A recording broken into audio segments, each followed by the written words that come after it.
গরু জবাই করার জন্য মাইর খাচ্ছে, মানুষ হত্যা করা হচ্ছে। মসজিদে নামাজ পড়তে গিয়ে তারা বাদ্যযন্ত্র বাজাচ্ছে, মসজিদে নামাজ পড়তে গিয়ে তাদের পূজার উপকরণ তাদের সামনে এনে ফেলতেছে। গরুর মাংসের যে দোকান ছিল সেই দোকানগুলো বুলডোজার সহ উপড়ে দিছে। ওই রাস্তায় যাতে মুসল্লি না দাঁড়ায়, যে রাস্তায় দেখলেই পিটানি, রাস্তায় দাঁড়ালেই তাদেরকে ধুমায়া পিটাইতে হবে। গতকালকে একজন বলতেছে লাইভে যে 8-10টা বুলডোজার তার ভাড়া লাগবে, পশ্চিমবঙ্গের যে মসজিদগুলো আছে এগুলো ভেঙে সে মন্দির করবে। বিজেপি কর্মী তারা। আমরা এটা দেখে আসছি অনেক আগ থেকেই, বা এটা স্বাভাবিক ঘটনা যে প্রতিবেশী রাষ্ট্রে কোনো কিছু ঘটলে সেটা নিজের দেশে বা আমাদের দেশে একটা প্রভাব পড়বেই। তো সম্প্রতি পশ্চিমবঙ্গে যে নির্বাচন হয়েছে সেখানে আমরা অনাকাঙ্ক্ষিত অনেকগুলো ঘটনা দেখেছি। যিনি মুখ্যমন্ত্রী হবেন তার পিএসকেও গুলি করা হয়েছে। অন্যদিকে মমতা ব্যানার্জি তিনি পদত্যাগ করবেন না, কে মুখ্যমন্ত্রী হবেন এটা নিয়ে অনেক ধোঁয়াশা রয়েছে। তো আবার অন্য অনেকগুলো বিষয় আছে যে আমাদের দেশে মানে বাংলাদেশের প্রভাবটা কেমন পড়তে পারে। আর যেহেতু পশ্চিমবঙ্গের কথা বলছি, সেই সাথে শেখ হাসিনা কিংবা আওয়ামী লীগের একটা সম্পর্ক যুক্ত থাকে। মানে তারা অনেকে বলে যে আওয়ামী লীগ মমতা ব্যানার্জিকে পরাজিত করাইছে। আবার একটা ভিডিও দেখলাম, একজন অভিনেতা তিনি বলতেছেন, অপিনিয়ন দিচ্ছেন যে 60 বছর তিনি ভোট দিয়ে আসছেন কিন্তু এবার তিনি ভোট দিতে পারেন নাই। আমরা অনেকাংশে একটা আওয়ামী লীগের নির্বাচন দেখেছি ওখানে। এটাকে আপনি কীভাবে দেখেন? আওয়ামী লীগ কি ডাউন হচ্ছে না কোনো প্রশংসিত? আপনার কয়েকটা বিষয় প্রশ্নের মধ্যে চলে আসছে। প্রথম বিষয় হচ্ছে যে আপনি যেটা লাস্ট প্রশ্ন থেকে আমি শুরু করি, যে এই নির্বাচন কেন্দ্র করে মানে আওয়ামী লীগ খুব উচ্ছ্বাস প্রকাশ করেছে, এটাই আপনার লাস্ট প্রশ্নের মধ্যে আনার চেষ্টা করেছেন। এটা থেকে আমরা শুরু করি।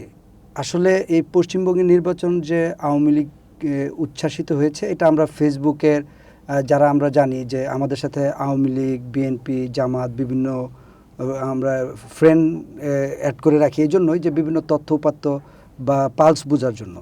তো সেখানে আমি যেটা খেয়াল করলাম, যারা আমার সাথে আওয়ামী রাজনীতির সাথে যারা জড়িত ছিল প্রিভিয়াস টাইমে, তাদের ফেসবুক ফিডগুলো আমি ওই দিন খুব খেয়াল করে দেখেছি যে সবাই এক বাক্যেই খুব খুশি শুভেন্দু অধিকারীর এই মানে সমূহ সম্ভাবনা যে মুখ্যমন্ত্রী হওয়ার ব্যাপারে অত্যন্ত খুশি, এবং তারা খুব উচ্ছ্বাস প্রকাশ করেছে।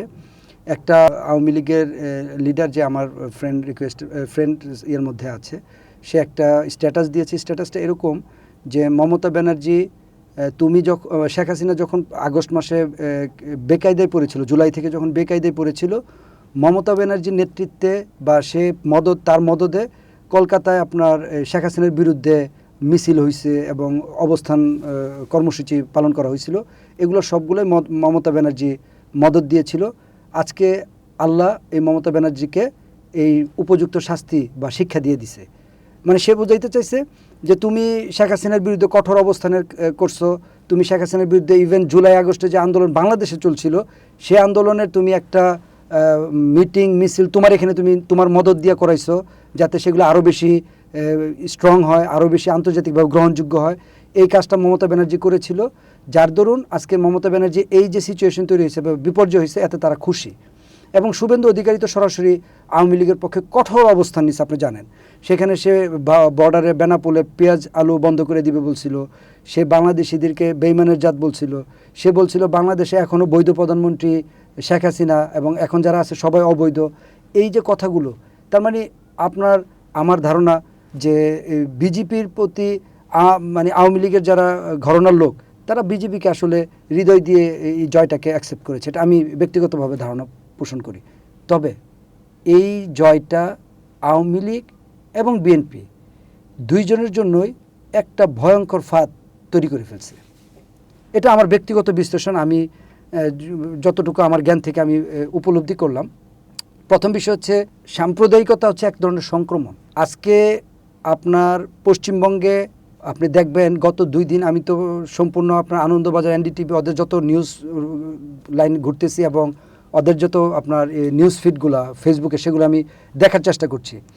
সেখানে কিন্তু ওই যে আপনার ইয়াতে আমি বলছিলাম 2 দিন আগেই যে ওইখানে আপনার এখন ব্যাপকভাবে তারা একটা নিজেদের মধ্যে সংঘাত তৈরি হয়ে গেছে।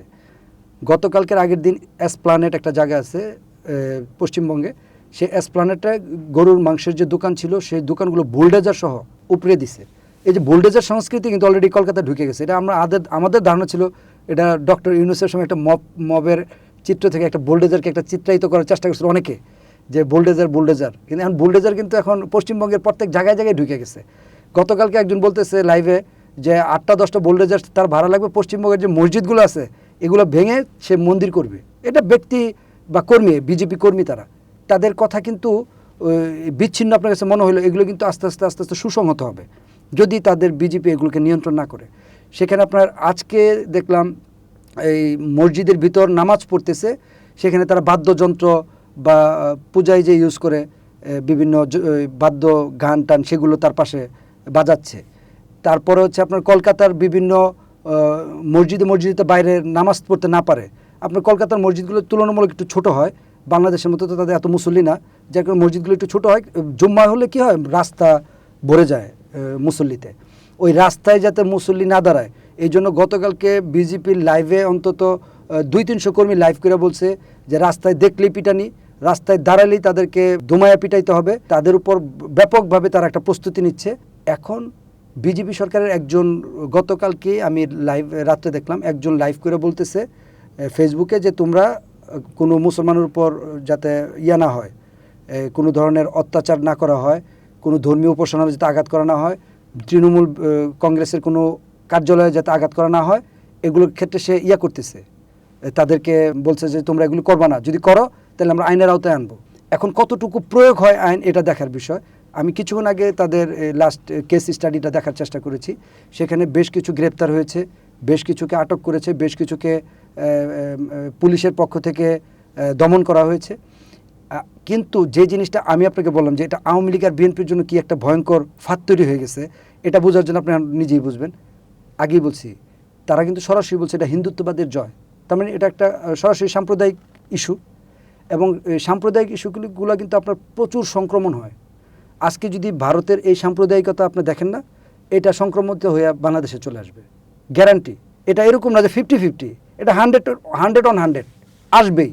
আপনি যখন দেখবেন মানুষ কখন সাম্প্রদায়িক হয় জানেন, মানুষের ভিতরে একটা নিরপেক্ষ চরিত্র থাকে, কিন্তু সে যখন বুঝবে যে আমার ধর্মের পরিচয়ের জন্য আমার ওই ভাইটা নিপীড়িত হচ্ছে, শোষিত হচ্ছে, অত্যাচারিত হচ্ছে, তার উপর মানে ব্যাপকভাবে জুলুম করা হচ্ছে, তখন কিন্তু সে আর নিরপেক্ষ জায়গাটা থাকতে পারবে না।